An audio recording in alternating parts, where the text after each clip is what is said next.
नमस्कार दोस्तों, MB study point में आपका फिर से स्वागत है। दोस्तों, आज की इस वीडियो में हम बात करेंगे लोकपाल और लोक आयुक्त के बारे में। इस वीडियो के अंदर हम देखेंगे कि लोकपाल और लोक आयुक्त क्या थे और कैसे इनको एस्टेब्लिश किया था। करप्शन को रोकने के लिए इनको एस्टेब्लिश किया था कि जो हमारे गवर्नमेंट ऑफिशियल हैं उनके ऊपर जो करप्शन के एलिगेशन लगते हैं उनको इन्वेस्टिगेशन करना और उन चीज़ों को रोकना कि करप्शन को रोका जाए। गवर्नमेंट रिप्रेजेंटेटिव के अंदर या जो हमारे एमपी एमएलए होते हैं उनके द्वारा जो करप्शन किया जाता है उसको रोका जाए या उसको इन्वेस्टिगेट किया जाए। हम देखेंगे कि लोकपाल और लोकायुक्त को कब गठित किया गया था, कब ये इनका एस्टेब्लिशमेंट हुआ था, क्योंकि लोकपाल और लोकायुक्त एक्ट 2013 आया था, उसके बाद में इनको एस्टेब्लिश किया गया था। और कितना इनका सिग्निफिकेंस है और क्या क्या इनके आने के बाद फायदा हुआ है और क्या क्या इनका क्रिटिसिज्म है, इन सब के बारे में हम बात करेंगे। तो आइए दोस्तों स्टार्ट करते हैं। तो लोकपाल और लोकायुक्त है क्या, सबसे पहले देख लेते हैं। तो लोकपाल जो है हमारा वो एंटी करप्शन एक इंस्टीट्यूशन, आप उसको मान लीजिए, ऐसी एजेंसी है, ऐसा मतलब एक ऑर्गेनाइजेशन है जो कि एंटी करप्शन है, मतलब कि जो करप्शन के केसेस होते हैं उनसे डील करता है। और इनको एस्टेब्लिश किया गया है लोकपाल को और लोकायुक्त को लोकपाल एंड लोकायुक्त एक्ट जो 2013 में पास हुआ था उसके द्वारा। उसके बाद में इनको एस्टेब्लिश किया गया था और इनको एस्टेब्लिश किया गया था सेंटर लेवल पे और हमारे जो स्टेट लेवल के ऊपर। सेंटर लेवल के ऊपर जो है हमारे लोकपाल रहेंगे और हर स्टेट के अंदर उनके लोकायुक्त रहेंगे।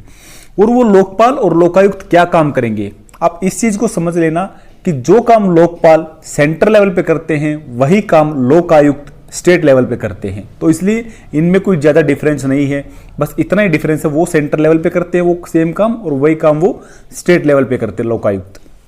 तो लोकपाल और लोकायुक्त का काम क्या था कि इंक्वायर करना ऐसे एलिगेशन का जो कि करप्शन से रिलेटेड हो।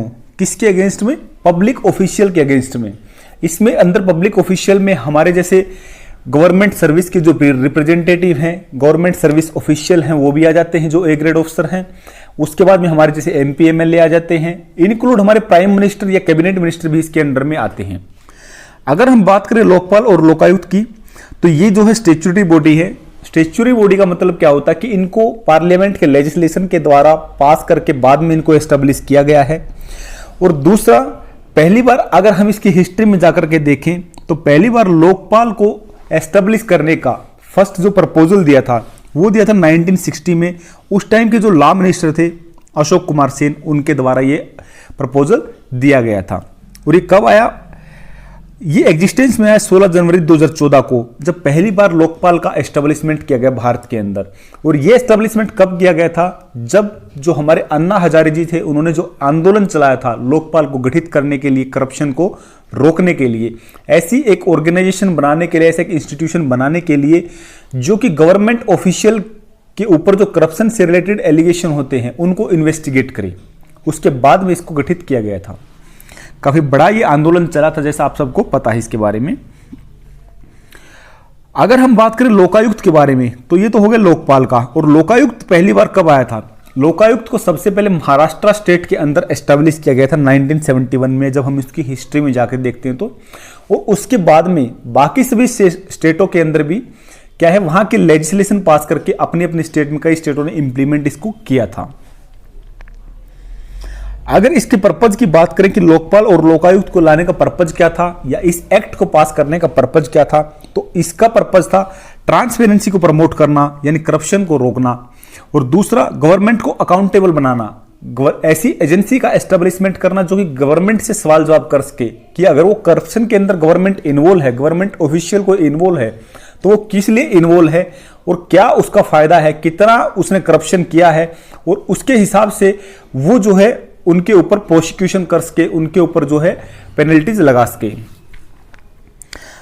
अगर लोकपाल और लोकायुक्त के मोटो की हम बात करें तो इसका मोटो का मतलब है do not be greedy for animal wealth. Means corruption से रिलेटेड इसका मोटो है कि हमें किसी की दूसरे के धन के ऊपर जो है निर्भर नहीं होना चाहिए और उसके लालच में नहीं आना चाहिए। अगर पहले लोकपाल की बात करें भारत के अंदर तो जस्टिस पिनाकी चंद्र घोष जो है पहले लोकपाल अपॉइंट किए गए थे।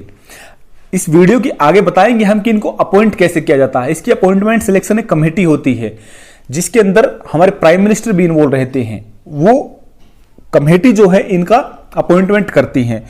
और जो करंट में जो हमारे लोकपाल हैं वो है जस्टिस प्रदीप कुमार मोहंती। ये एक्टिंग लोकपाल हैं, ये परमानेंट नहीं है। परमानेंट अभी क्या है कि अपॉइंट हुए नहीं है कोई। दूसरा अगर हम देखें, ये तो हो गए जो चेयरपर्सन होंगे उनके, ये जनरली क्या है कि हमारे रिटायर्ड जस्टिस रहते हैं, रिटायर्ड जज रहते हैं सुप्रीम कोर्ट या हाई कोर्ट के। दूसरा इनके अंदर में इनके मेंबर का अगर हम देखें तो 3 इनके जो है दूसरे जो है कोई जस्टिस रिटायर्ड जस्टिस रहते हैं, 2 कोई एडवोकेट लेवल के जो जज या वकील टाइप जो जूरी से रिलेटेड रहते हैं, IAS ऑफिसर भी इसके अंदर रहते हैं। मतलब लगभग इसके अंदर जो है 8 मेंबर होते हैं और एक चेयरपर्सन होता है जो लोकपाल जिसको बोला जाता है। अगर हम इंपोर्टेंट फैक्ट्स इसके बारे में बात करें कि इनसे रिलेटेड क्या क्या इंपोर्टेंट डाटा या क्या क्या इंपोर्टेंट चीजें हैं, तो सबसे पहले आ जाता है कंपोजिशन का। जैसे हमने आपको बताया था ये एक इंडिपेंडेंट बॉडी है। जैसे हमारी काफी एजेंसी हैं, जैसे ED है, CBI है या NIA है, वो जिस टाइप से उनके फील्ड के अंदर वो डील करते हैं, इन्वेस्टिगेशन करते हैं, उसी टाइप से ये किस चीज से डील करती है, ये करप्शन से डील करती है। एंटी करप्शन एजेंडा चलाते हैं ये जो लोकपाल की जो ऑर्गेनाइजेशन या जो स्ट्रक्चर आप इसको बोल सकते हैं। और इसके अंदर इसके चेयरपर्सन के अलावा इसके अंदर लगभग 8 मेंबर होते हैं और इसी टाइप से ये सेम कंपोजिशन फॉलो किया जाता है हमारे स्टेट के अंदर लोकायुक्त के लिए। अगर इसके जुरिस्डिक्शन की बात करें हम, तो लोकपाल जैसा हमने आपको बताया था सेंटर लेवल पे होता है और लोकायुक्त होता है स्टेट लेवल के ऊपर, और ये इन्वेस्टिगेशन करता है सेंटर लेवल पे। लोकपाल हमारा कोई भी कंप्लेंट करप्शन से रिलेटेड कोई ऐसी कंप्लेंट होती है जो उनको जो इनपुट मिलती है, चाहे वो किसी के भी अगेंस्ट हो, गवर्नमेंट ऑफिशियल के, इसमें इंक्लूडिंग हमारे जो प्राइम मिनिस्टर हैं या कैबिनेट मिनिस्टर हैं, A ग्रेड जो गवर्नमेंट ऑफिशियल हैं, उनके खिलाफ भी जो कोई कंप्लेंट होती है करप्शन से रिलेटेड, उनसे ये डील करते हैं। इसी प्रकार हमारे जो स्टेट के अंदर चीफ मिनिस्टर वगैरह हैं या स्टेट के कैबिनेट मिनिस्टर हैं, उनके खिलाफ जो है लोकायुक्त डील करते हैं, इन्वेस्टिगेट करते हैं। अगर हम इनके अपॉइंटमेंट की बात करें तो लोकपाल को अपॉइंट किया जाता है सिलेक्शन कमेटी के द्वारा। उस सिलेक्शन कमेटी में होते हमारे प्राइम मिनिस्टर हो गए, लोकसभा के स्पीकर होते हैं, ओपोजिशन के लीडर होते हैं, जो लोकसभा के अंदर ओपोजिशन पार्टी होती है विपक्ष के, उनके लीडर होते हैं। चीफ जस्टिस ऑफ इंडिया जो उस टाइम पे हैं, उनकी रिकमेंडेशन भी इसके अंदर ली जाती है। और इसके अलावा जैसे हमारे एमिनेंट जूरिस्ट वगैरह इसके अंदर रहते हैं, जो हमारे सुप्रीम कोर्ट से जनरली वो रहते हैं। इसी टाइप से हमारे अगर लोकायुक्त के बारे में बात करें तो उसके अंदर हाई कोर्ट के चीफ जस्टिस हो जाते हैं, चीफ मिनिस्टर हो जाते हैं, और हमारा जो विधानसभा का जो ओपोजिशन पार्टी का लीडर रहता है वो रहता है, विधानसभा का जो स्पीकर है वो रहता है। तो उस टाइप से लोकायुक्त में रहते हैं। अगर इनकी टर्म की बात करें लोकपाल के टर्म की, तो इनकी 5 साल की तक ये अपॉइंट किए जाते हैं, या फिर इनकी एज जो 70 साल तक, जो चीज पहले हो जाती है खत्म, उस टाइम पे इनको जो है वहां से हटा दिया जाता है और दूसरों को अपॉइंट किया जाता है। अगर इनके पावर की बात करें कि इनकी कितनी पावर दी गई है, तो इनको पावर दी गई है कोई भी करप्शन से रिलेटेड कोई एक्टिविटी होती है उसके अंदर इंक्वायरी करने की, इन्वेस्टिगेशन करने की और मुकदमा चलाने की, और कोई भी ऐसा डिसिप्लिनरी एक्शन रिकमेंड करने की जिसके बाद में जो उनके ऊपर डिसिप्लिनरी एक्शन लिया जाएगा और उसको फॉलो अप किया जाएगा। और ऐसा नहीं है कि इनके जो दोबारा जो रिकमेंडेशन दी जाती हैं वो कोर्टों के अंदर उनके केस चलते रहते हैं, उसको क्या है कि विद इन 6 मंथ उसको क्लियर करना पड़ता है उस डिसिप्लिनरी एक्शन को। अगला बात करें इसके अंदर लोकपाल एंड लोकायुक्त एक्ट 2013 के अंदर ये बताया गया कि विजुअल ब्लो प्रोटेक्शन पक्का होना चाहिए, कि जो कोई ऐसी सूचनाएं देता है कि कोई गवर्नमेंट ऑफिशियल है वो करप्शन के अंदर इन्वॉल्व है और वो इनपुट कोई लोकपाल या लोकायुक्त को देता है, तो जिस बंदे ने जो इंफॉर्मेशन दी है, जो विसल ब्लोवर है, मुखबिर जो है जिसने वो इंफॉर्मेशन दी है, उसकी प्रोटेक्शन करना भी लोकपाल या लोकायुक्त की जिम्मेदारी होती है। अगर इसकी हम सिग्निफिकेंस की बात करें तो इसने काफी हमारे जो करप्शन से रिलेटेड या एडमिनिस्ट्रेशन के अंदर काफी रिफॉर्म किया है, जो माल फंक्शनिंग हो रही थी उससे टैकल करने में काफी इंपॉर्टेंट है।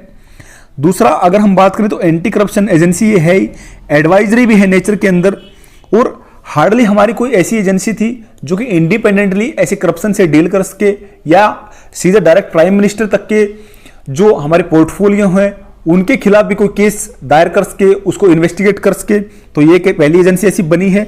तो इसका मतलब हम बोल सकते हैं कि ये ट्रांसपेरेंसी लेके आने के लिए या गवर्नमेंट को अकाउंटेबल बनाने के लिए इसकी काफी हमें जरूरत है।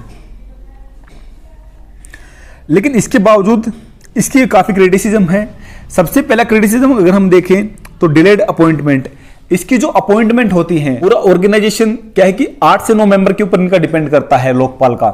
और इसकी अगर अपॉइंटमेंट जैसे अभी हमने बताया कि अभी जो फिलहाल जो चेयरपर्सन है इनकी वो एक्टिंग है, अगर वो परमानेंट जब तक अपॉइंट नहीं होती तब तक क्या इनकी फंक्शनिंग रुक जाती है। मतलब ये उतनी इफेक्टिवनेस के साथ अपना काम नहीं कर सकते जितना इनको करना चाहिए या जिस पर्पज के लिए इनको बनाया गया है। दूसरा है कि इनके अंदर भी सरकार का इंटरफेरेंस रहता है, क्योंकि सिलेक्शन कमेटी के अंदर क्या होता है कि प्राइम मिनिस्टर भी इन्वॉल्व रहते हैं, कैबिनेट मिनिस्टर भी इन्वॉल्व रहते हैं, तो पॉलिटिकल इंटरफेरेंस भी इसके अंदर रहता है। अगला है कि इनको लिमिटेड पावर दी गई है पुनिश करने की, क्योंकि ये क्या है कि डिसिप्लिनरी एक्शन को रिकमेंड करेंगी, उसके बाद में जो हमारी कोर्ट है या गवर्नमेंट डिपार्टमेंट है वो ही फाइनल डिसीजन लेगी कि किसको क्या पनिशमेंट दी जानी चाहिए। नेक्स्ट है कि इसको जो है गवर्नमेंट सेक्टर तक ही इसको लिमिटेड रखा गया है, इसको प्राइवेट सेक्टर के लिए एक्सटेंड नहीं किया गया है, क्योंकि करप्शन तो प्राइवेट सेक्टर में भी हो सकता है और वो भी हमारी इकोनॉमी के लिए या फिर हमारे देश के लिए लायक हो सकता है, तो इसको क्या प्राइवेट सेक्टर तक भी इसको एक्सटेंड किया जाना चाहिए।